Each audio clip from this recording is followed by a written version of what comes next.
రాజన్న సిరిసిల్ల జిల్లా ముస్తాబాద్ మండలం మద్దికుంట గ్రామంలోని దోనుకుల బోధయ్య తండ్రి ఎల్లయ్య గృహంలోని విద్యుత్ షార్ట్ సర్క్యూట్ తోటి ఇంట్లో విలువైన వస్తువులు నిత్యావసరాలతో పాటుగా బట్టలు విలువైన భూమి కాగితాలు వారి యొక్క కుమారుల చదువుకున్నటువంటి సర్టిఫికేట్స్ నగదు కాలిపోయాయి.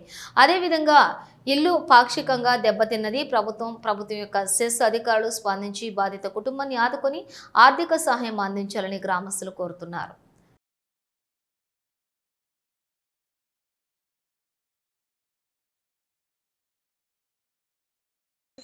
మేము మారువేరు దొంగల బూజ కర్ణాకరి మేము అందులో అన్నీ కాలిపోయినాయి సార్. నేను వాళ్ళ ఇంటికి పోయినా జ్వరం వచ్చిన ఆరోగ్యం మంచిగా లేక భూమి కాగితాలు ఏం లేవు, కాగితాలు లేవు, ఏం లేవు, అన్నీ కాలిపోయినాయి. బియ్యం కాడికలు కాలిపోయినాయి, పప్పులు ఉప్పులు కారపొడి పసుపు అన్నీ కాలిపోయినాయి. బట్టల కాడికలు ఏం ఆశ లేదు సార్.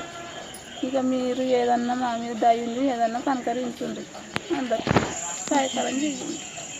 పానం మంచిగా లేదు సార్. నాది కరెంటు అది అయ్యి అన్నీ కాలిపోయినాయి సార్. నా పేరు కర్ణాకర్ అన్న, మాది రాజన్న సిరిసిల్ల జిల్లా ముస్తాబాద్ మండలం మద్దికుంట విలేజ్. ఈరోజు ఉదయం షార్ట్ సర్క్యూట్ జరిగి మా ఇంట్లో ఉన్న వస్తువులు, వంట సామాన్లు, బట్టలు కంప్లీట్గా పూర్తిగా కాలిపోయినాయి. నిస్సాయ స్థితిలో రోడ్డు మీద నిలబడే పరిస్థితి వచ్చింది. పూర్తిగా ఏం లేకుండా కంప్లీట్గా కాలిపోయినాయి, పూర్తిగా పోయినాయి అన్న. చెప్పుకోవడానికి ఏం లేదు, గోడలు తప్ప చెప్పుకోవడానికి ఏం లేదు.